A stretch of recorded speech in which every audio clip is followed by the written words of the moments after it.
Okay, thank you. हो सकता है कि मेरे आज की जो टॉक है, थोड़ी सी वॉल्यूम कम कर दो। आज की जो टॉक है ये ऐसा हो सकता है कि आपको लगे कि आज के सिनेरियो में पता नहीं ऐसा पॉसिबल होगा कि नहीं होगा जो बात मैं आपसे आज करूंगा, और आप इस चीज के लिए कितना तैयार हैं ये भी नहीं पता, क्योंकि मैं पूरी तरह से कन्विंस्ड हूं अपनी बात से, इसीलिए आपके सामने अपनी बात रखूंगा और एंड ऑफ द टॉक आपके हर सवाल का जवाब लेने की कोशिश करूंगा। आपके सवाल लूंगा कि जो आज आप दिक्कतें फेस कर रहे हैं।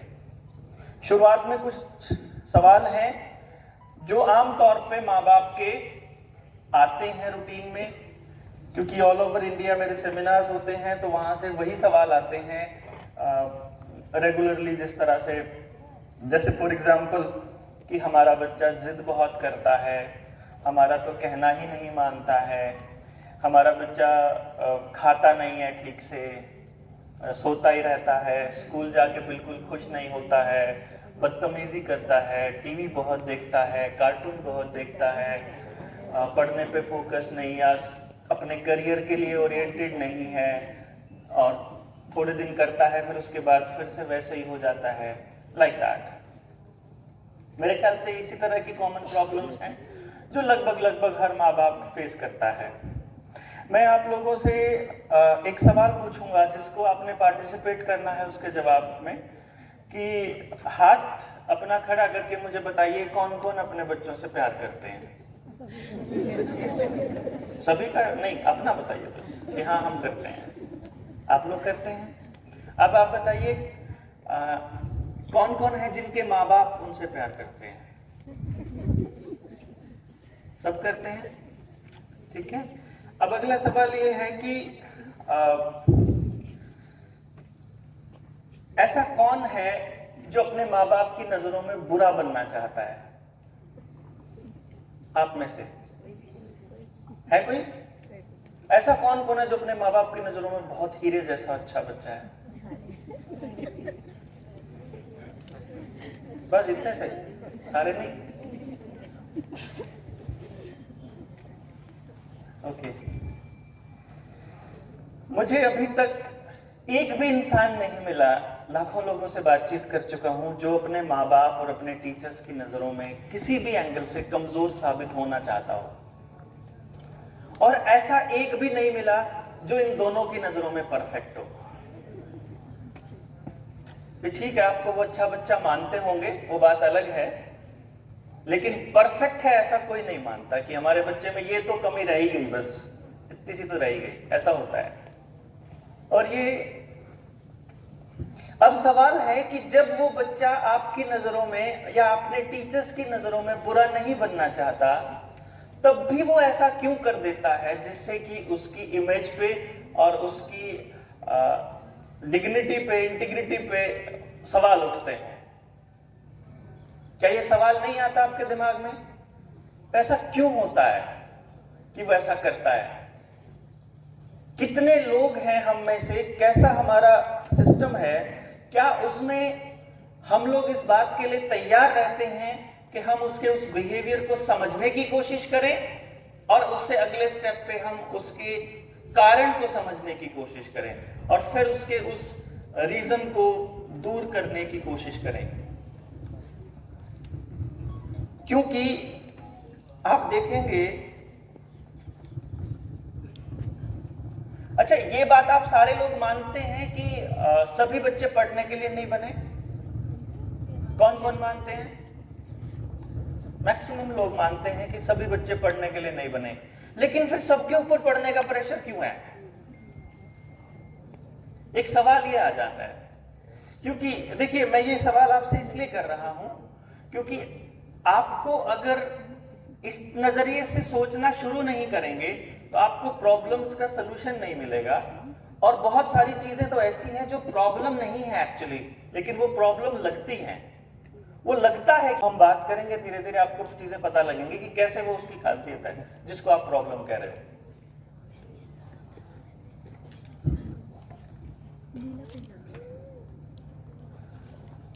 करीब करीब कितने बच्चे होंगे जो पढ़ने के लिए बने होंगे? एवरीवन। देखिए, वैसे तो हमारा दिमाग जो है वो इस तरीके से बना है कि कोई भी इंसान कोई भी काम कर सकता है। ऐसा कुछ भी नहीं जो हम नहीं कर सकते, ऐसा कुछ भी नहीं जो हम नहीं सीख सकते, लेकिन उस काम को सीखते हुए और उस काम को करते हुए उसकी स्पीड और उसका इंटरेस्ट वो सबका अलग अलग होगा, ये कंफर्म है। मानते होंगे? और ऐसे कितने सारे काम हैं जो हमारा ब्रेन कंट्रोल करता है। मेरे ख्याल से सारे ही काम, और हर काम में कोई ना कोई टैलेंट यूज होता है। जैसे कि आप लोग बैठे हैं यहां, मैं बोल रहा हूं, मेरे बोलने में क्या क्या टैलेंट इस्तेमाल होगा जब मैं यहां खड़ा होकर बोलूंगा? तो एक मेरी लैंग्वेज स्किल होनी चाहिए, एक मुझे लोगों से बात करना अच्छा लगना चाहिए, यही होगा। आप लोग बैठे रहेंगे तो आपके पास क्या स्किल होनी चाहिए? लिसनिंग तो सब में होती है लगभग, लेकिन इससे भी ज्यादा एक स्किल होती है हमारी, हम लोग बोलते हैं उसको टेक्निकल भाषा में, इसको हम काइनेस्थेटिक एनर्जी बोलते हैं, बॉडी की मूवमेंट वाली एनर्जी। जिसकी एनर्जी ज्यादा होगी वो नहीं बैठ पाएगा ज्यादा देर तक, जिसकी कम होगी वो आराम से बैठा रह सकता है कितनी भी देर तक। आपने रिसर्च करनी है, पढ़ाना है, खेलना है, कोच करना है, बोलना है, सुनना है, बैठना है, चलना है, और जितने भी काम है, कुकिंग है या कुछ भी काम है, एनी जॉब, उसमें स्किल इस्तेमाल होती है। अब आप लोग मुझे बताएं, क्या हमारे एजुकेशन सिस्टम में ऐसा कुछ ट्रेंड है कि हमें अपनी स्किल पता हो? हाँ जी, किसी को भी पता हो? भाई हमारा बच्चा है, So there is a test, WARC test. WARC test. If you go online and that test. That is for learning purpose. For learning purpose. This is for learning only, Okay. not for skill. That tells ki whether he is good in visual, That is just to find out कि उसको याद कैसे होता है. Just to find out कि उसको याद कैसे होता है. मतलब पढ़ाई. मैं बात कर रहा हूं इंसान की. हमारे टीचर्स क्या इतने इक्विप्ड हैं कि जब आप पीटीएम में आते हैं और वो आपको बताएं जी आपका बच्चा ना इस चीज में परफेक्ट है, ये अपने को करना पड़ेगा और ऐसे ऐसे करना पड़ेगा? We don't have, actually we don't have. India में नहीं है। वो मैं इसलिए कह रहा हूं क्योंकि मैं पहला आदमी जिस पे काम करने वाला इंडिया में। तो जहां मैं नहीं गया पहले, वहां इसका मतलब ये बात नहीं गई, सिंपल सी बात है। मैं जब बहुत अर्ली स्टेज में, आज से 17-18 साल पहले माँ बाप को बताता था ना कि आपका बच्चा, आप इसके ऊपर ना पढ़ने के लिए प्रेशर खामखाई लगा रहे हो, तो माँ बाप का जवाब होता था कि सर क्या करें, एडमिशन तो इसी बेसिस पे मिलना है, आगे तो नौकरी तो इसी बेसिस पर मिलनी है, तो लेकिन आप सोचना तो शुरू करो। नहीं सर, नंबरों के अलावा नहीं सोच सकते किसी और चीज के बारे में, क्योंकि स्कूल में जो परफॉर्मेंस है और जो बच्चे के ऊपर लेबल लगता है फर्स्ट सेकंड थर्ड का, वो भी नंबरों के बेसिस पर ही लगते हैं, तो कहां जाएं हम? और बताएं, जब आपके घर में बच्चा आएगा ना तब पता लगेगा आपको बच्चे कैसे होते हैं। मैं तब कुंवारा था। फिर एक दिन मेरे घर में भी शादी के बाद बच्चा जन्म हुआ। लोगों ने कहा कि जब वो थोड़ा बड़ा हुआ तो लोग कहने लगे कि अब पता लगेगा तेरे को ना, और वो थोड़ा स्लो लर्नर था मेरा बेटा। मैंने उसके ऊपर थी कि मैं कमजोर बच्चों को ही पढ़ाता था, तो मेरे लिए ज्यादा मुश्किल नहीं था वो चीज। और वो जो बच्चा जिसको दुनिया स्लो लर्नर बोलती थी, उसने 5 साल की उम्र में पहला नेशनल रिकॉर्ड बनाया, इंडिया का यंगेस्ट गोल्ड मेडलिस्ट बना वो मैथमेटिकल कैलकुलेशन। 7 साल की उम्र में मेरे बेटे ने, जिसका नाम यशस्वी बल्हारा है, और मुझे लोगों ने सीरियसली उसके बाद ही लेना शुरू किया कि नहीं, वैसे उसके बाद भी नहीं शुरू किया था, सही बताऊं तो। उसने नेशनल रिकॉर्ड बना दिया, टीवी अखबारों में आने लग गया। जब पेरेंट्स से मैंने बात करी कि ले देखो इसने भी ले लिए नंबर, तो वो कहते हैं आपके वाला गिफ्टेड होएगा, इसमें क्या है? एक आधा बच्चा होता है जो कुदरत ने बनाया होता है, इसमें क्या है? फिर मैंने अपने दोस्तों के बच्चों को तैयार करना शुरू किया। किसी का Limca book of world record में नाम आ रहा है, कोई अलग वंडर बॉय आ रहा है, कोई किसी नाम से, कोई किसी नाम से टीवी में आने लगे। उसके बाद भी लोगों ने ये कहना शुरू कर दिया कि ये भी गिफ्टेड ही होंगे, हमारे वाला नहीं है ऐसा। अब कैसे समझाएं कि आपके वाला भी वैसा ही है एक्चुअली। अगर आपके आस पड़ोस को, एनवायरनमेंट को नहीं समझ आ रहा तो उसमें गलती उस बच्चे की नहीं है, लेकिन वो नहीं समझने को तैयार थे। इसीलिए हमने फिर एक चैलेंज प्रोग्राम थ्रो किया था सोसाइटी के लिए, doctor Dev's challenge program, from lowest scorer to the highest achiever. हमने लिए 20 स्कूलों से 20 बच्चे, और हमने स्कूल को चिट्ठी लिख करके एक बात बोली थी कि अपने स्कूल का वो बच्चा दे दो जो तुमसे नहीं संभल रहा हो, जिसके आगे सारे हाथ जोड़ चुके, भाई तेरे बस की बात नहीं है, पढ़ना तेरे बस की बात नहीं है। मैं ये बताना चाह रहा था कि पढ़ना is not that big deal basically, और वो इतना इंपॉर्टेंट भी नहीं है लाइफ के लिए। लेकिन चलो आप लोग कह रहे हो कि हमारे वाला कर नहीं पा रहा, तो मैं आपको बताता हूं कि कैसे करते हैं।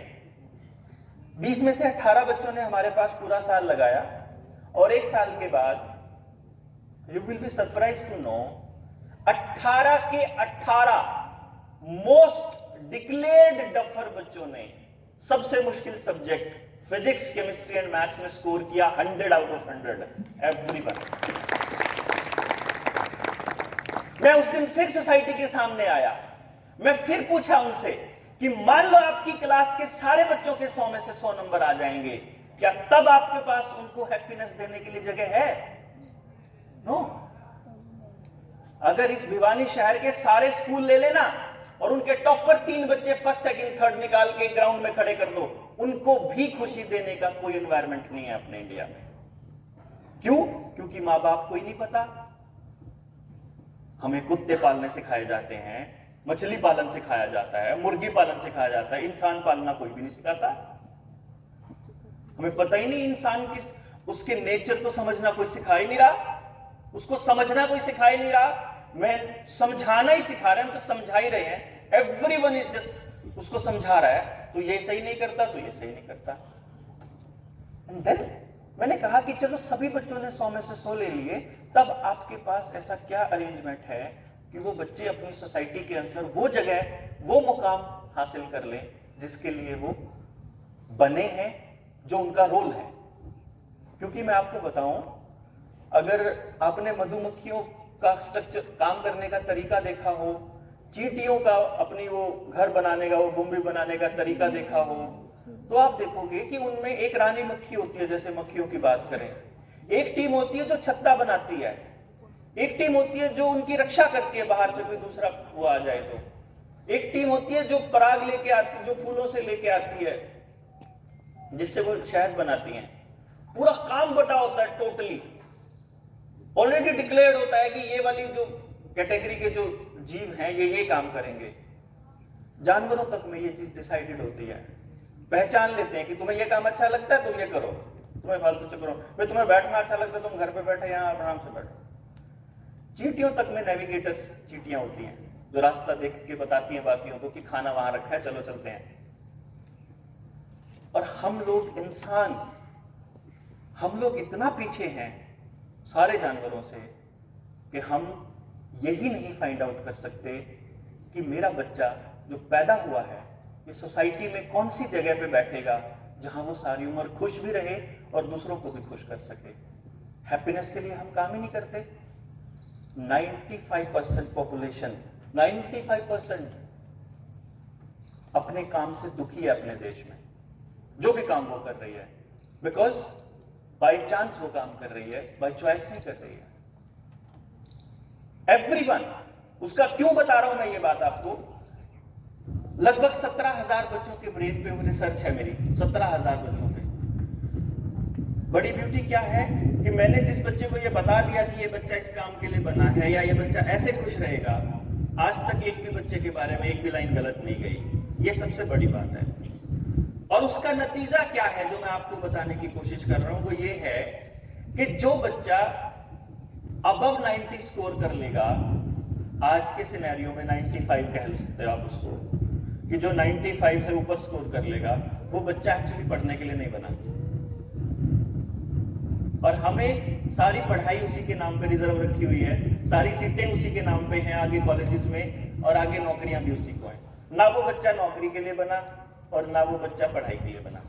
यही कारण है कि आज हमारा हर इंसान, चाहे वो टीचिंग में है, चाहे वो रिसर्च में है, चाहे वो किसी भी काम में है, जैसे ही उसको नौकरी मिलती है पहला काम करता है किताबों को फेंकता है। अगर वो पढ़ने के लिए बना होता तो वो अपनी जिंदगी के आखिरी सांस तक पढ़ाई ना छोड़े, क्योंकि किसी ना किसी का तो पैशन पढ़ना भी हो सकता है ना। जिसका पैशन पढ़ने का होगा वो पढ़ेगा, उसको एनालाइज करेगा और अपने दिमाग से बात लिखेगा। एज इट इज कॉपी नहीं कर सकता वो बच्चा, और जो बच्चा एज इट इज कॉपी नहीं कर सकता वो 90 वो स्कोर नहीं कर सकता। समझ रहे हैं आप पॉइंट? क्यों नहीं? वो बच्चे, वो जो एक्चुअली पढ़ने वाले जो बच्चे हैं, जो एक्चुअली रिसर्चर हैं, जिनको सच में पढ़ना अच्छा लगता है, वो तो पढ़ाई से पहले ही काट दिए जाते हैं। क्यों? क्योंकि 10 लाख बच्चा 12वीं के IITs में एग्जाम में अपीयर होता है और 10,000 सीट हैं, यानी कि 9,90,000 बच्चों का एडमिशन नहीं होना कंफर्म है कि इनका नहीं होना, और इनके बारे में कोई भी बात नहीं कर रहा। This is unfortunate. जब हमारे पास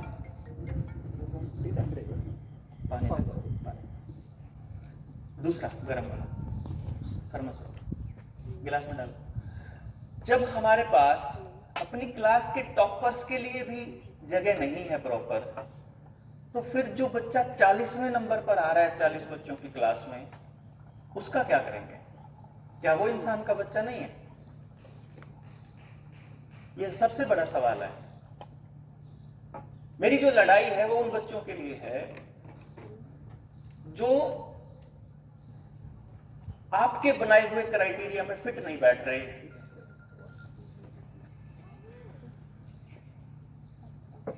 जो सिस्टम के बनाए हुए क्राइटेरिया में नहीं फिट बैठ रहे, लेकिन अनफॉर्चुनेट कह लीजिए या उसकी खासियत कह लीजिए, उनको रहना तो फिर भी इसी सोसाइटी में है कि नहीं। और अगर इस बात को हम लोग नहीं समझेंगे, अगर इसको सोचना शुरू नहीं करेंगे, इस पे बात करना शुरू नहीं करेंगे, अगर इसके ऊपर एक्शन नहीं लेंगे पार्टिसिपेशन के साथ, एक्टिव पार्टिसिपेशन के साथ, तो क्या आपको अपने बच्चों के लिए कैसा भविष्य नजर आ रहा है? कुछ दिख रहा है भविष्य में? मुझे तो कुछ नहीं दिखता, क्योंकि आप अगर अपने पड़ोस में बात करेंगे, अपने दोस्तों से बात करोगे, तो आपकी क्या बातें होती हैं? कंपटीशन इतना हो गया है, क्या करेंगे बच्चे? और कसूर किसका? बच्चे का। कमाल की बात तो यह है, हम उनसे बड़े, उनसे समझदार, हम उनको वो एनवायरनमेंट नहीं दे पा रहे, अपनी गलती नहीं मान रहे, सॉरी गलती उसकी कि तू ही नहीं कर रहा। भाई आप देखो, मैं किसी खास पर्टिकुलर उसकी नहीं बात कर रहा, मैं अपने बेटे की, मेरा बेटा one of the best schools में पढ़ता रहा है। मैं उसके पीटीएम में जब जाता हूं, क्योंकि मेरा हर काम एक रिसर्च का पार्ट होता है, मैं यहां आया हूं, मैं यहां से भी अपनी रिसर्च कर जाऊंगा, तो अपना नोट कर जाऊंगा जो मुझे नोट करना है। मैं उसकी पीटीएम में सबसे पहले आके बैठ जाऊं, सारे पेरेंट्स आते हैं, माँ टीचर से बात करते हैं और चले जाते हैं, और मैं फिर उनको मैं नोट डाउन करता हूं। तो मुझे 13 साल से मैं पीटीएम्स देख रहा हूं उसकी, और 13 साल से मैं वही शब्द सुन रहा हूं। इसमें दिमाग तो है, पढ़ने में लगाता बस। टीचर वेट कर रहा है कि मम्मी आएगी तो बताएंगे पीटीएम में, मम्मी वेट करेगी चलिए पीटीएम में तब बताएंगे। बेटा work hard, you have potential, कर सकते हो, करोगे ना अगली बार? पक्का प्रॉमिस? पक्का प्रॉमिस? And that's all. वो मेहनत कैसी करनी है, कैसे करनी है, कहां ले जाओगे फिर वो मेहनत करके? मैंने एक दिन पूछ ही लिया एक मम्मी से, मैंने कहा अच्छा मैडम कि मान लो ये थोड़ी मेहनत कर लेगा, तब इसे अपन कहां ले जाएंगे? अभी कितना रैंक है? अभी तो ये 15वें रैंक पे आया है, 15th रैंक पे। मैं कह देन व्हाट? मान लो मेहनत कर लेगा तो कहां लेके जाना है? कहते हैं तो फर्स्ट भी आ सकता है। मैं कहता जो अभी फर्स्ट है वो ऑब्वियसली फिर वो फर्स्ट नहीं रहेगा, और किसी ना किसी को उसका 15वां नंबर भी लेना पड़ेगा, फिर किसी ना किसी को 40वां भी लेना पड़ेगा। फिर वो 40वां इग्नोर्ड कैसे? वो नंबरों के बेसिस पे कमजोर कैसे? वो उनके बेसिस पर निकम्मा कैसे? पढ़ाई तो एक काम है ना सारी दुनिया जहान के कामों में से, तो अगर वो एक काम नहीं कर पा रहा तो वो निकम्मा कैसे हो गया? और ढेर सारे काम भी तो हैं, आपने वो काम देख लिए क्या उससे करवा के कि सबसे बढ़िया क्या करेगा? भाई जो काम मैं करता हूं ना, मैं पहला आदमी हूं। ऑब्वियसली जब मैंने करना शुरू किया तो लोगों ने मुझे कहा तू पागल है क्या? मैं कहा मैं तो इस कॉन्सेप्ट पे काम करूंगा। तू पागल है क्या? ऐसे थोड़ी पॉसिबल है। अब आज से 17 साल पहले कोई टैलेंट बेस्ड एजुकेशन की बात करता, सोचो क्या होता था? मेरे को सच में पागल बोलते थे। 3 साल तक तो मुझे पहला आदमी नहीं मिला मेरे को जो सुन ले। एंड देन व्हाट आई से कि फिर मैं लोगों तक खुद जाता था, जो स्कूल के मालिक हैं, स्कूल के टीचर्स हैं, सरकारी स्कूल के हैं, प्राइवेट के हैं, कि सर आने वाले टाइम में आपकी जरूरत बनेगा ये। And then what they said, अब भी नहीं सर, पेरेंट्स नहीं सुनते जी, क्या करें? तो फिर पेरेंट्स क्या सुनते हैं कि उनको तो नंबर चाहिए। कि फिर आप क्या करते हो कि करें क्या? अब पिछले स्कूल से एडमिशन करा के इसमें लाए थे, एक्चुअली तो वहां तो आते ही पीटीएम में मम्मी ने तो मैडम को ही कसूरवार ठहरा दिया। वहां तो जी 75% आते थे, यहाँ 65 ही आए। तो मैं कहा फिर क्या करते हो? कहते कुछ नहीं, क्लास टीचर को बोल देते अगली बार 76 दे देना बस इसको, कि यहाँ आने के बाद सुधर गया। भाई माँ बाप को नंबर चाहिए, स्कूल नंबर दे देगा। माँ बाप को बच्चे की जिंदगी चाहिए, माँ बाप बच्चे की जिंदगी बनाने के लिए बात करोगे। फिर आप देखो, अगर सारा कसूर बच्चे पे डालते रहोगे, वो तो छोटा है अभी, उसे तो कुछ नहीं पता, ना उसे जिंदगी का पता, ना उसे आने वाले टाइम में उसके पास क्या क्या रिसोर्सेज है, उसे कुछ नहीं पता। उसे ये भी नहीं पता सोसाइटी में उसका रोल क्या है। तो एक्चुअली वो तो कुछ नहीं डिसाइड कर सकता। स्टेक होल्डर तो 2 है, एक स्कूल है, या तो टीचर्स हैं या माँ बाप हैं। अब उनको पता होना चाहिए कि क्या देना है। अब मान लीजिए बच्चा ही कसूरवार है, फिर तो अपन को टेंशन क्या जरूरत? फिर तो कुछ चेंज करने की जरूरत ही नहीं ना टीचर और पेरेंट को।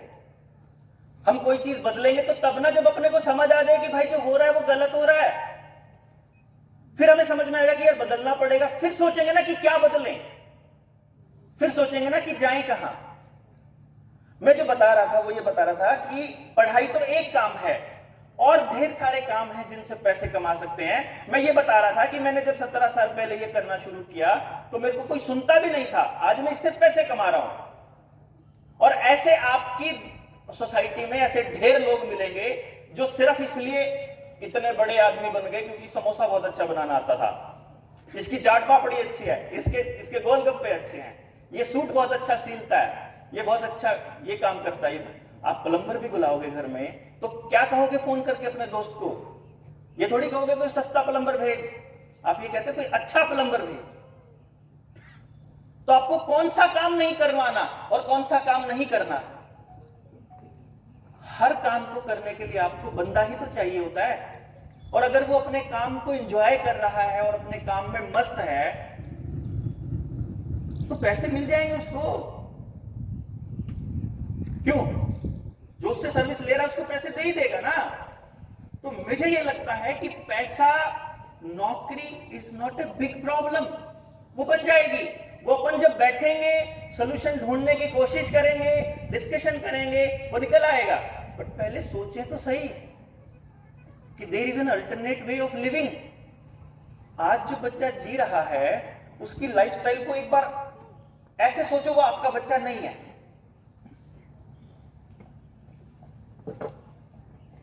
अभी जैसे आप छत पे बैठ के या ऊपर जहाज में बैठ के और उस बच्चे को सुबह से लेकर शाम तक देख रहे हो कि वो क्या क्या कर रहा है, आप देखोगे वो एक ही दिन को जी रहा है, हर रोज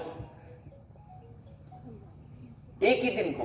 सुबह उतने ही बजे उठना, वैसा ही टिफिन पैक करना, वैसे ही स्कूल जाना, वैसे ही क्लास में बैठना, वैसे ही पढ़ना, वैसे ही टेस्ट देना, वैसे ही पेपर, वैसे ही पीटीएम, वही डायलॉग, वही प्रॉमिस, वही ताने, वही डांट, वही मार, वही एवरीथिंग इज सेम। और कमाल की बात ये, जो फर्स्ट है ना क्लास में, उसके ऊपर तो प्रेशर बना हुआ है कि तूने फर्स्ट ही रहना है, तू नीचे बता दियो। और जो 39 बच्चे हैं 40 बच्चों में से, उनके ऊपर प्रेशर है कि तूने फर्स्ट आना है। और इस चक्कर में 40 बच्चों में से एक भी बच्चा 100% रिस्पेक्ट नहीं ले रहा। ना उसे माँ बाप की इज्जत मिल रही, ना उसे किसी और की इज्जत मिल रही। तो जिस बच्चे ने अपनी जिंदगी के पहले 10-20 साल बेइज्जती करवा के काटे होंगे, वो कर लेगा किसी की इज्जत? भैया सोचो ना, अनकंडीशनल प्यार किया क्या हमने किसी अपने बच्चे को? अनकंडीशनल प्यार कि साइकिल तब मिलेगी जब इतने नंबर आएंगे, टीवी तब देखेगा जब ये कर लेगा, फलाना चीज तब मिलेगी जब ये हो जाएगा, इस काम में तो तेरा बड़ा ध्यान है, किताब में तो तेरा बिल्कुल नहीं लगता। हाँ तने यो चाहिए, नंबर कितने आए थे आपकी बात? 30 आते डायलॉग्स।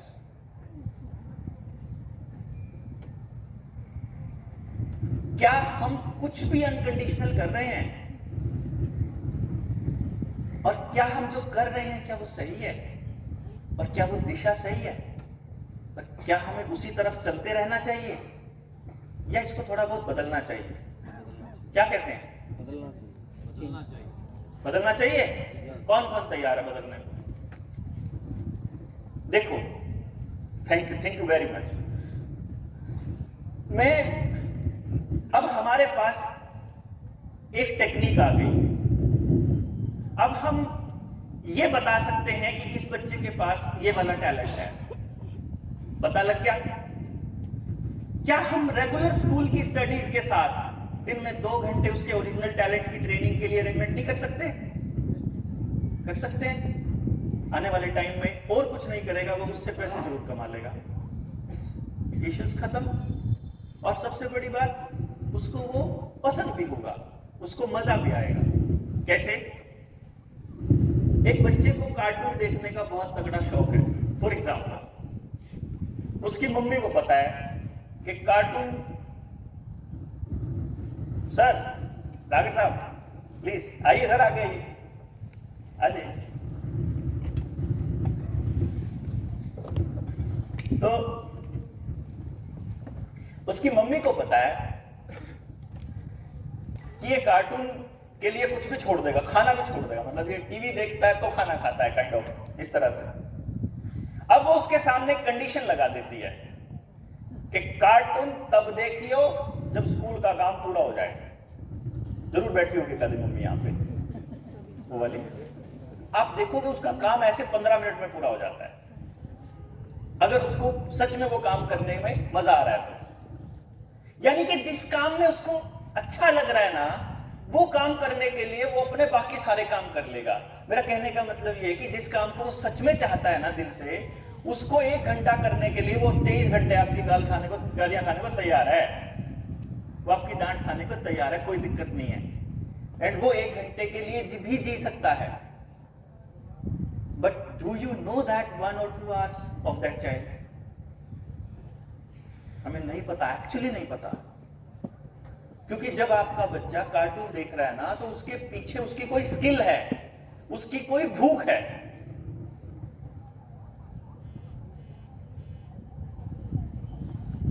स्कूल में टीचर्स कौन कौन है यहाँ बैठे हुए? इतने सारे टीचर्स हैं अलग अलग स्कूलों में, बाहर से भी है ना। संडे आज इसलिए छुट्टियां आपकी। तो मैम जस्ट मुझे ये बताइए, एक सवाल है छोटा सा, कि जब एक क्लास में एक बच्चा है जो ऐसे करके सोफे पे जब बैठता है, पैर हिलाता रहता है, कुर्सी पे बैठा बैठा हाथ हिलाता रहता है, ऐसे ऐसे करके टांगे हिलाता रहता है, मारता रहता है सामने वाले को, तब आप क्या करते हैं? डांटते हैं। और क्या करते हैं? पनिशमेंट भी मिलती है, डांट भी मिलती है, और कुछ नहीं, चलो पनिशमेंट अगर अलाउड नहीं है तो हम उसे रोक देते हैं। ऐसा भी है कोई जो इसका मतलब समझता है कि वो ऐसा क्यों करता है? Yes please.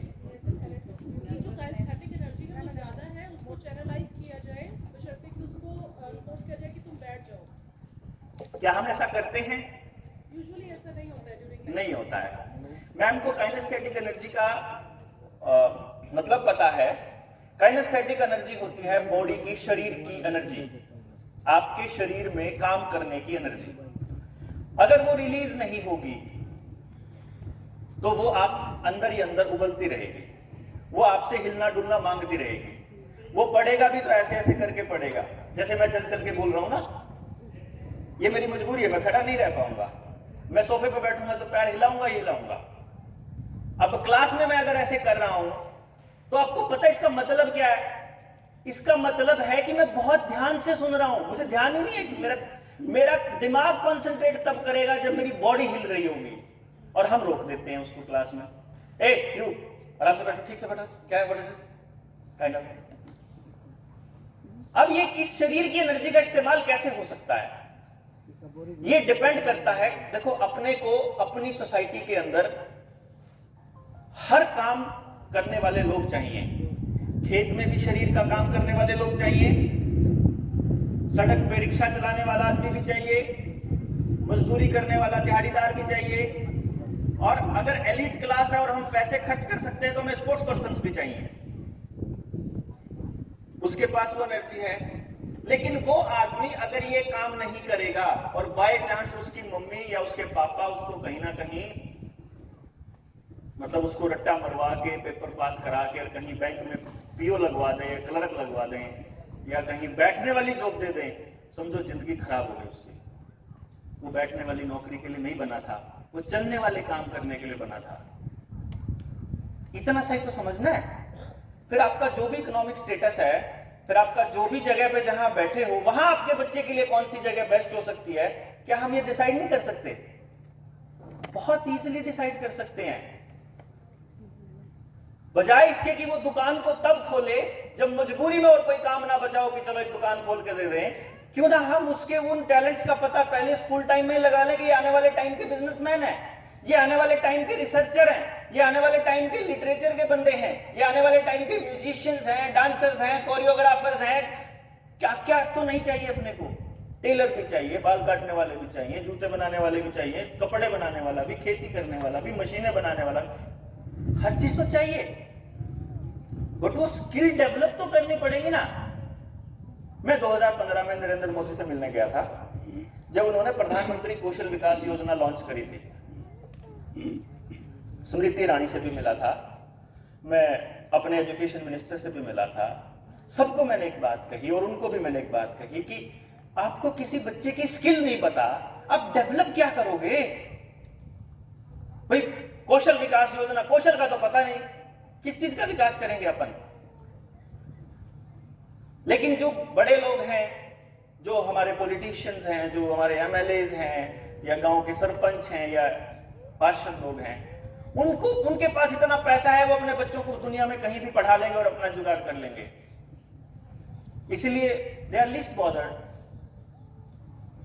तब मुझे उतरना पड़ा गांव के उस एरिया में और आप लोगों के बीच आना पड़ा। जो सिग्नेचर कैंपेन है वो ऐसे नहीं करता मैं कि आया सिग्नेचर करवा लिया। पहले आपको बताऊंगा, फिर आप जितने लोगों से मिलवाओगे मैं उतने लोगों से साइन कराऊंगा कि ऐसा होना चाहिए कि नहीं होना चाहिए। आई हैव टेक्निक, मेरे पास टेक्निक है, पूरा 100% एक्यूरेसी वाली रिजल्ट है, रिसर्च है। मैं इस कंट्री को ऑन रिकॉर्ड बोल रहा हूं, रिकॉर्ड हो रहा है, मैं पूरी की पूरी रिसर्च बिना नाम के और बिना पैसे के देने को तैयार हूं। बट कम से कम वो आपके बच्चे के लिए इस्तेमाल होनी चाहिए। लेकिन फिर पता क्या होता है, जिस मंत्री से मिलो, जिस बड़े लोग से मिलो, सबसे पहले क्या करते हैं, अपने वाले को ले आते हैं, मेरे वाले का करते हैं टेस्ट, मेरी काउंसलिंग कर, छुट्टी क्यों डॉक्टर। और जब मैं कहता हूं कि अब समझ आ गया आपको, आ गया, अब तो आप इसको इंप्लीमेंट कर लेंगे। कौन समझता है डॉक्टर साहब, छोड़ो ना, क्यों चक्करों में पड़े हो। That's all. इसीलिए फिर इसको प्रैक्टिकल करने के लिए मैंने टारगेट लिया कि हम पूरे हरियाणा से मैं कुछ गांव लूंगा जहां पे हम 100% एम्प्लॉयमेंट वाला एजुकेशन सिस्टम तैयार करेंगे।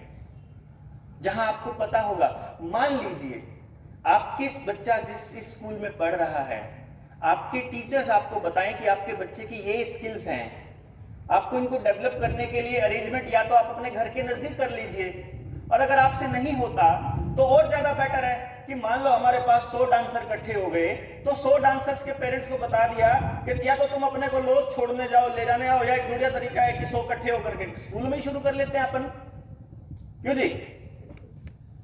वो सस्ता पड़ेगा, इकोनॉमिक भी पड़ेगा, और स्कूल पार्टिसिपेट करेगा कि एक्चुअली उनको पता होगा कि कौन सा बच्चा हमने रिसर्च के लिए तैयार करना है, कौन सा साइंस के लिए करना है, कौन सा मैथ्स के लिए करना है, कौन सा हिस्ट्री के लिए करना है, कौन हिस्टोरियन इतना बढ़िया है, कौन स्टोरी टेलिंग में जाएगा, किसी भी फील्ड में।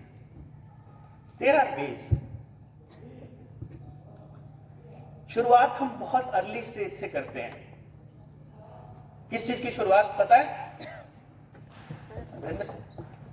किस चीज की शुरुआत? सर हावर्ड गार्डनर की थ्योरी है, theory of multiple intelligence. Yes. उसके ऊपर वेरियस कॉग्निटिव एनालिसिस के टेस्ट होते हैं, तो हम वो कर सकते हैं बच्चे के साथ। वेरियस क्वेश्चंस होते हैं कि बच्चे के पेरेंट्स उसको आंसर करें, तो उससे एक मतलब वे पता चल जाता है कि बच्चे की इंटेलिजेंस किस तरफ है। गार्डनर की थ्योरी के जो कॉग्निटिव एनालिसिस टेस्ट हैं सारे के सारे विदेश से तैयार हुए पड़े हैं, एक भी इंडियन सिनेरियो का नहीं है। That is the biggest problem sir. Biggest problem. Indian system जो है इसमें एजुकेशन साइकोलॉजी डिपार्टमेंट के बड़ी बड़ी यूनिवर्सिटीज के साइकोलॉजी डिपार्टमेंट के हेड ऑफ द डिपार्टमेंट मेरे पास आते हैं कि जी बहुत तगड़ी प्रॉब्लम में फंसा हूं, क्या करूं? पर मैं उनको बोलता हूं आप कौन से सब्जेक्ट के हैं? कि मैं साइकोलॉजी का हूं। मेरे पास बहुत सारे टीचर्स भी आते हैं जो कहते हैं मेरा बच्चा पढ़ता नहीं है। इसीलिए ये दिक्कत है कि हमने जो बाहर के टेस्ट उठाए और कॉपी पेस्ट करने शुरू कर दिए, ना अपनी जरूरतें देखी, ना अपना एनवायरनमेंट देखा, ना हमारे लोगों का माइंडसेट देखा, ना कहां से शुरू करना है वो देखा। हम जो बात कर रहे हैं वो यहां जहां हम बैठे हैं यहीं से शुरू करना है। स्कूल, मैं जहां तक मैनेजमेंट को समझ पाया, जितना मैं प्रिंसिपल मैम को समझ पाया, स्कूल आपके लिए ओपन माइंडेड है, स्कूल आपके लिए तैयार है। आपका तैयार होना बहुत जरूरी है कि हमें क्या इस रास्ते पर चलना है या जो चल रहा है वैसे ही चलने दें। क्या कहते हैं sir? Change is necessary sir. Change चाहिए? किस किस को चाहिए? Let's see how many. मुझे चेक कर लेने दो कौन कौन है। बताइए मैम को That is दिखाइए very कौन important. किस किस को चाहिए That is change. very important for me. Let's see. Good. Everyone wants that change. Everyone wants that change. दिक्कत यही है, देखिए अगर मैं यही बात आपको कोई और पर्सन बताए शायद आपको नहीं वैसे समझ आए कि नहीं पॉसिबल नहीं है। इसी तरह से जब आपके पॉइंट पे आकर के मैंने समझाया, आपको समझ आ गया, यही बात बच्चे के साथ हो रही है। हम बच्चे को क्या चाह रहे हैं कि वो हमारी स्पीड से याद करे, जितनी स्पीड से हम चाह रहे हैं, जैसे हम चाह रहे हैं, जबकि उसका सोचने का, समझने का, देखने का, एनालाइज करने का और अब सिंथेसाइज करने का तरीका अलग है आपसे। आपको वो समझना होगा कि वो कैसे अलग है, और बहुत ओपन माइंड से ये सोच करके कि वो चाहे बने बड़ा होकर के बदमाश गुंडा रहेगा तो आपकी औलाद ही।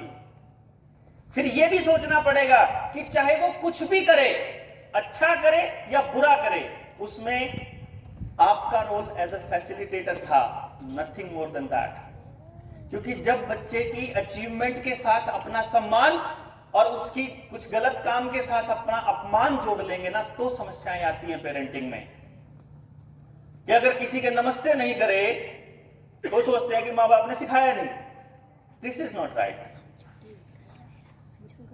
भाई। जैसे मैं ये मानता हूं कि नमस्ते एक ऐसा काम है, ऐसे काम है जो अपने आप आते हैं अंदर से, इसके लिए आपको जबरदस्ती करने की जरूरत क्या है? सर बच्चे अनुसरण करते हैं, हम उन पे थोप नहीं सकते। लेकिन थोपा जा रहा है ना, दिक्कत तो ये है।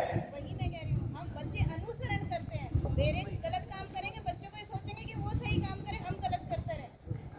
बेसिकली पेरेंट्स तो खैर गलत काम प्लान करके तो कोई नहीं करता। नहीं सर, अगर एक बंदा घर में बीड़ी पी रहा है, वो ये सोचेगा मेरा बच्चा बीड़ी ना पिए। नहीं, मेरे घर में तो 4 मेरे पापा और थे, चारों पीते थे। मेरा दादा हुक्का पीता था। उस स्टेज पे बच्चा हमेशा अनुसरण करेगा, कभी आपके कहने पे नहीं चलेगा। ऐसा नहीं होता। जी सर। पहले स्टेप पे नहीं, आपकी बात बहुत हद तक सही है, अनुसरण करेगा, उसको वो दूसरे एंगल से भी देख सकता है।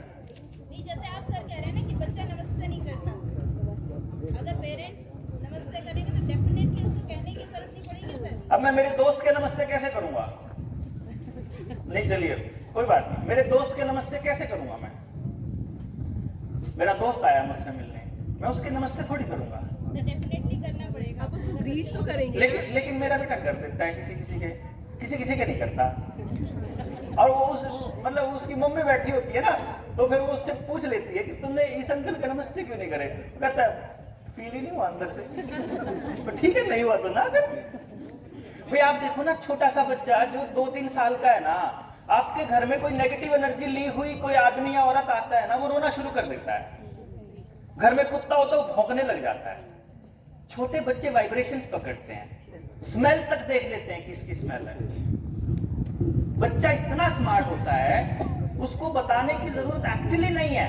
अनुसरण की बजाय आपका जो शब्द था एक्चुअली क्या होना चाहिए? ऑब्जर्व करता है। ऑब्जर्वेशन था आपका जो सही वर्ड था ना, वो अनुसरण ने गड़बड़ कर दी।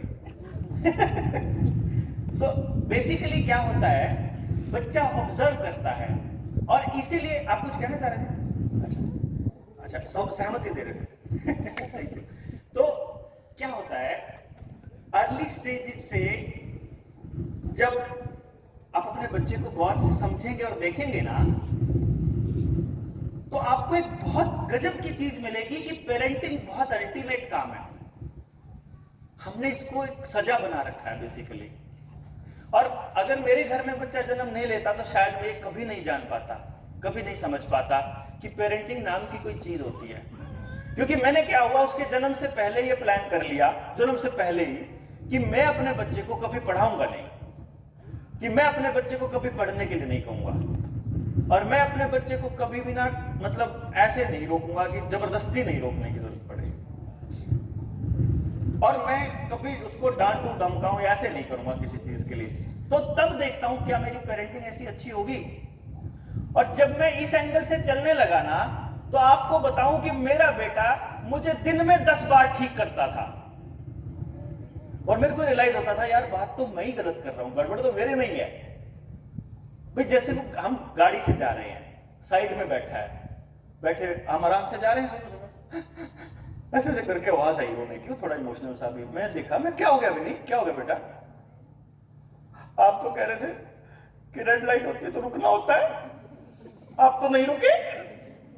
करनाल की बात है, मैं क्रॉस कर गया था, मैं गाड़ी साइड में लगाई, उसके हाथ जोड़े, मैंने उसको बोला सॉरी बेटा, गलती हो गई, आज के बाद नहीं करूंगा।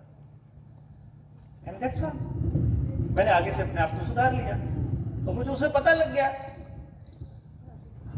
फोन करके बोलता है आप आए तो नहीं, आप तो झूठ बोलते हो। मैंने कहा क्या हो गया? आप तो कह रहे थे आप 8 बजे आओगे। ओ तेरे, अगली बार मैंने स्टेटमेंट ठीक करी, मैंने उसको बोला बेटा मैं 8 बजे के बाद आऊंगा। अब मैंने स्टेटमेंट अगली कर दी कि अब वो कहेगा आप आए तो नहीं। मैंने कहा देख मैंने क्या कहा था याद है? 8 बजे के बाद।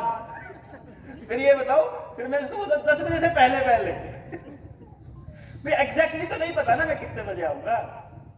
Then I need to change my dialogues to connect with him. और तब मैंने जाना कि मैं इतनी गलती कर रहा हूं। फिर मैं देखता हूं अपनी पेरेंटिंग में इतनी गड़बड़ हो रखी है पहले पीछे से।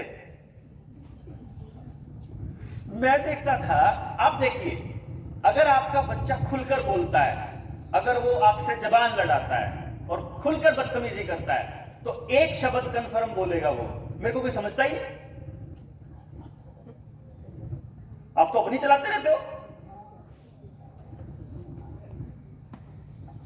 और अगर उसको ऐसे शब्द बोलने पर अगर थप्पड़ पड़ते हैं तो वो ऐसा सोचता है, बोलता ही नहीं बस, लेकिन वो सोच जरूर रहा है। और जब उसे ये फीलिंग है कि मुझे कोई समझता ही नहीं, फिर उसने क्या सोचना सीखा ही नहीं समझना, फिर क्या टेंशन है। अब मैंने क्या हुआ, मैं आपको एक इंसिडेंट बता रहा हूं, प्रॉब्लम कहां आ जाती है। ऐसे कई बार प्रॉब्लम भी आती है खूब सारी। हम गाड़ी में जा रहे, मैं और मेरी वाइफ मेरी साइड में बैठी, वो बेटा पीछे ऐसे, और वो शीशे में मेरी तरफ देख रहा, मैं भी शीशे में देखा उसकी तरफ, तो मेरे को कहता है पापा जी, मैंने कहा हाँ, मैंने भी ऐसे कर दिया उसकी तरफ। अब फिर सोचू इसने क्या कहा, मेरे को समझ में तो आया नहीं। तो उसकी मम्मी उससे पूछने लगी क्या कह रहे हो, कहता कुछ नहीं पापा ने समझ लिया, और मेरे को समझ नहीं आया। अब मेरे बच्चे को इतना भरोसा है कि मेरे पापा बिना कहे मेरी समझ लेंगे। फिर मैंने उसकी मम्मी की ड्यूटी लगाई कि यार तू इससे बात बात को मैं पूछ कि क्या बोल रहा था, नहीं तो यहाँ तो पंगा हो जाएगा। देन शी आस्क्ड कि बताओ भाई क्या था, क्या कह रहे थे कि वो कुछ नहीं, मेरी किताबें खत्म हो गई थी, मुझे उसके बाद बुक्स लेनी थी ना, तो मैं ये बोला था कि मेरी किताबें खत्म हो गई, तो पापा कह रहे हैं दिला दूंगा अपने आप। मैं कहा चल ठीक है। फिर मैं उसे अगले दिन जो है अपने साथ लेकर गया और मैंने उसे बुक स्टोर में छोड़ा कि छांट ले अपने जो तुम्हें खरीदनी है। तो फिर वो अपनी मम्मी को देखा, मम्मी मैंने कहा था ना पापा को पता लग गया। बच्चे इस लेवल पे आपको समझने की कोशिश करते हैं, आपकी आंखों से, आपके बोलने के लहजे से, आपके कुर्सी पे बैठते हो ना, जब आप आके सोफे पे, ऑफिस से आके घर में सोफे पे बैठते हो और फिर उसे कुछ पूछना या कुछ लेना हो, खरीदना होता है, तो मम्मी कहती है पूछ ले, कहता ना अभी तो मूड खराब लग रहा है, अभी ठीक हो तो फिर पूछूंगा। ही अंडरस्टैंड्स कि आपसे कौन सी बात कब करनी है। क्या हम समझने की कोशिश करते हैं? मुझे तो ऐसा लगता है, जो मैं देखता हूं अपने आसपास, आप सारे उसमें अपवाद हो सकते हैं, लेकिन मैं तो अपने आसपास देखता हूं तो ऐसा लगता है जैसे पैदा करके और इस स्कूल में या कुछ स्कूल में दाखिल करके एहसान कर रहे हैं सारे सारे। मेरा ये मानना है कि जैसे पुराने टाइम की बात याद आती है मुझे, अपने टाइम की, जब मैं छोटा था तो मेरे ज्वाइंट फैमिली थी, तो मेरे मतलब दादा चाचा पापा जब आपस में बात करते थे ना, वो कभी ऐसा नहीं कहते थे कि जैसे मेरे बारे में बात होती कि ये किसका है, ये नफे के नाम का है, ये रमेश के नाम का है, रमेश के नाम का, ऐसा नहीं बोला कभी कि ये नफे का है। सबका होता था वो। एक ऐसा सोसाइटी हमारे पास थी कि हमें पता नहीं होता था, मेरी माँ को पता नहीं होता था कि कौन से पड़ोस में किसके घर गया हुआ है, अगर खाने का टाइम है तो अपने आप खा ही लेगा, कोई टेंशन नहीं है। आज अपन क्या कर रहे हैं, अपने बच्चों के अंदर कैसी वैल्यूज डाल रहे हैं कि बाहर मत जा, कोई ठा के ले जाएगा, कोई मार देगा, जमाना खराब हो रखा, और आपने अपना बच्चा सिर्फ अपना मान लिया, ये गड़बड़ हो गई। मेरा ये मानना है कि आपका बच्चा भी मेरा बच्चा है और मेरा बच्चा उतना ही आपका बच्चा है।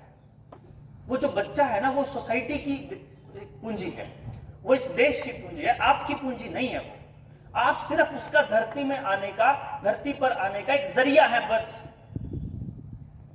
इससे ज्यादा नहीं। उसके लिए क्या करना है, किस तरह से उसको रखना है, ये सारा मिलके साझा काम है, अकेला आपका काम नहीं है।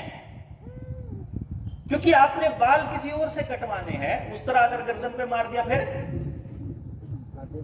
उसके लिए हर काम कोई दूसरा आदमी कर रहा है। उसके लिए खाना कोई और, मतलब अनाज कोई और उगा रहा है, कपड़े कोई और बना रहा है, चश्मा कोई और बना रहा है, एवरीथिंग हर कोई एक दूसरे के लिए कर रहा है। तो हमने इस सेंस को कहीं ना कहीं सोसाइटी में खत्म कर दिया।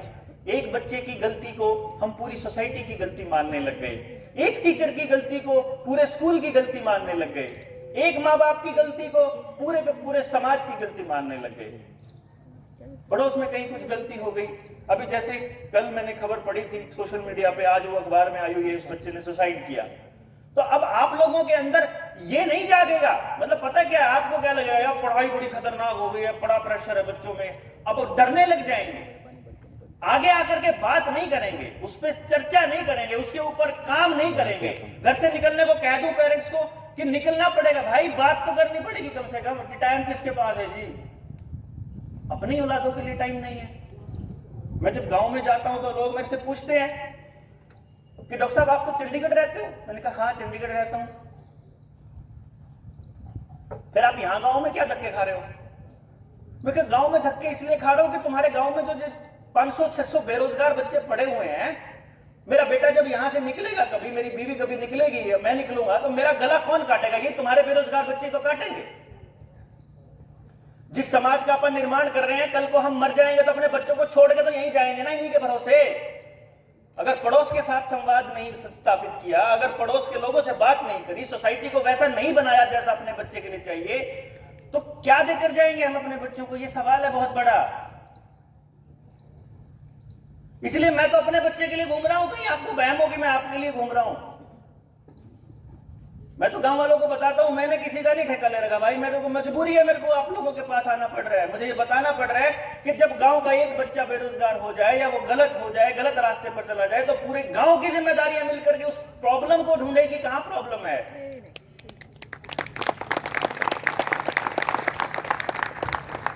और ये कलेक्टिव कॉन्शियस डेवलप करना पड़ेगा। अपन लोगों को जहां बैठे ये बात करनी पड़ेगी, क्योंकि आपके लिए जो पॉलिसी बनाते हैं उनको आपका ख्याल ही नहीं है, उनको मतलब ही नहीं है एजुकेशन वगैरह से, क्योंकि आप लोग कभी पूछते ही नहीं, आप लोग पूछते ही नहीं कभी। इस बात के ऊपर चर्चा कहां होती है, हम लोग बात कहां करते हैं। एक स्कूल के हेडमास्टर रिटायर्ड मुझे आके कहते, बाकी तो छोड़ो डॉक्टर साहब, मेरा बेटा बिगड़ गया, उसका सोल्यूशन बताओ, समाधान बताओ। ऐसे मैं गांव में गया हुआ था, मैंने कहा कहां बिगड़ गया, क्या बिगड़ गया? कह रहा वो गांव के ना कुछ बदमाश से बच्चे उनके साथ बैठना उठना शुरू कर दिया। कौन सी क्लास में है? ये 11वीं में होया उनकी बात। अच्छा, बचपन से ही इतना खराब है वो? ना, वो बच्चे बचपन से ही खराब थे क्या? ना, किसने खराब करे फिर वो? तुम्हारे गांव में पहले से ही 10-11 बच्चे फिर वो मतलब खराब थे क्या, बदमाश थे? कह रहा ना जी, पहले तो कोई होया करता, वही ठीक हो जाया करता, फिर बाद में तो पहले नहीं होता था। अब अगर रोज की रोज बढ़ रहे हैं, पहले 11 थे, आपका पोता और शामिल हो गए वो 12 हो गए, तो तुमने वो 11 होने क्यों दिए? जिस दिन एक का आदमी एक का बच्चा अगर तुम्हें लग रहा था कि इधर कुछ गड़बड़ हो रही है, उस दिन आप तो हेडमास्टर थे, आपको पूरी सोसाइटी की आपकी बात मानती थी। आपने गांव के अच्छे लोगों को बिठा करके बात क्यों नहीं करी कि भाई उसका बच्चा गड़बड़ में है, उसको दिक्कत है कुछ, शायद हम संभाल लेते हैं। क्योंकि मुझे ऐसा नहीं लगता कि, देखिए मैं आपसे बात कर रहा हूं, मेरी बात आप तक कितनी पहुंच रही है मुझे नहीं पता, लेकिन मेरे भाव तो पहुंच रहे हैं ना आप तक। पहले एक बात आती है, पहले हम जब मैं छोटा होता था, एक ही गलती के लिए 4-4 आदमी पीट देते थे, मतलब चिलम फोड़ दी मैंने ओके की, एक छोटे चाचा ने मारा, फिर दूसरे चाचा को पता लगा इसने फोड़ी, उसने मारा, मैं बोला पिट लिया चाचा इसमें तो मैं, फिर तीसरा आया, फिर वो भी ठोक गया, और कुछ नहीं। क्यों? दिमाग, उनके दिमाग में कुछ भरा नहीं होता था। आज का टीचर का डांटना क्यों बुरा लग रहा है? आज माँ बाप के डांटने से बच्चा क्यों अच्छा महसूस नहीं करता? पहले तो पीट भी देते थे पड़ोस का चाचा भी, तब भी कोई बुरा नहीं लगता था। आज क्यों? क्योंकि आज का टीचर और आज का माँ बाप जिस टाइम पे मार रहा है ना, उस टाइम वो फ्री माइंड होके नहीं मार रहा, डिप्रेशन में, टेंशन में, गुस्सा, इरिटेट होके मार रहा है, खुद से दुखी है, तो वो भाव ट्रांसफर जो गुस्से के कर रहा है, तो उधर से रिस्पांस वो आ रहा है। तो जब आप सोसाइटी के अंदर इस तरह से टॉपिक पे बात करेंगे, जब आप उनसे बैठ के संवाद करेंगे, चेंज का नहीं पता कितना आएगा, लोगों का नहीं पता कितने घर से निकलेंगे, लेकिन इतना कंफर्म है कि हम ये भाव समाज में देना शुरू कर देंगे। और मुझे लगता है यही सबसे पहला स्टेप हमारा होना चाहिए।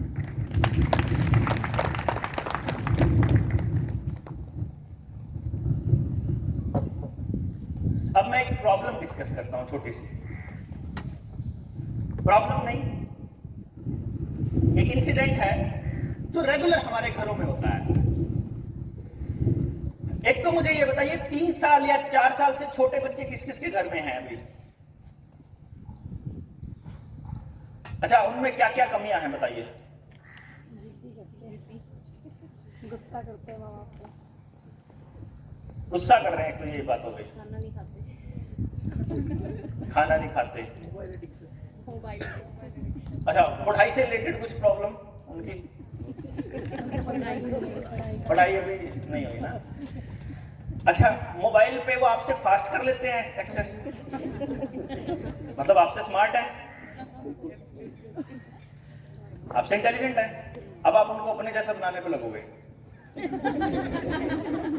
मतलब आप उनको ये कहोगे कि जैसे मैं कर रहा हूं वैसे करो। अब आप ये मैं इसलिए कह रहा हूं, जिनके बच्चे छोटे हैं ना, 3-3 साल के, 4-4 साल के, उनके घरों में पढ़ाई से, और उनके कैरेक्टर से और उनके पूरे एज अ होल आपको कोई समस्या नजर नहीं आएगी। वो जैसे जैसे स्कूल उनको ग्रेड देता जाएगा वैसे वैसे वो प्रॉब्लम्स जो है वो क्रिएट होनी शुरू होंगी धीरे धीरे। अब जैसे मान लो खाने की बात पे, मैं आपको खाने की बात पे बताता हूं। बहुत अर्ली स्टेज में छोटा सा था जब बेटा ना मेरा, मम्मी का फोन आया, बोलती है भाई मगर हाँ ये खाना नहीं खा रहा। मगर फिर ना खाने को क्या दिक्कत है? कह रहा ना तू क्या दे एक बार तेरी मान लेता है, ठीक है ना। मैंने कहा अच्छा एक बात बताओ मम्मी, अगर नहीं खाएगा तो क्या होगा? भाई नहीं खाएगा तो क्या होगा? ज्यादा से ज्यादा क्या होगा? पता है वो क्यों नहीं खाता? मैं आपको एक बात बताता हूं क्यों नहीं खाता। मान लो मैं यहां एक दुकान खोल के बैठ जाऊं अभी आपको कहूं कि मैं ये सामान बेच रहा हूं,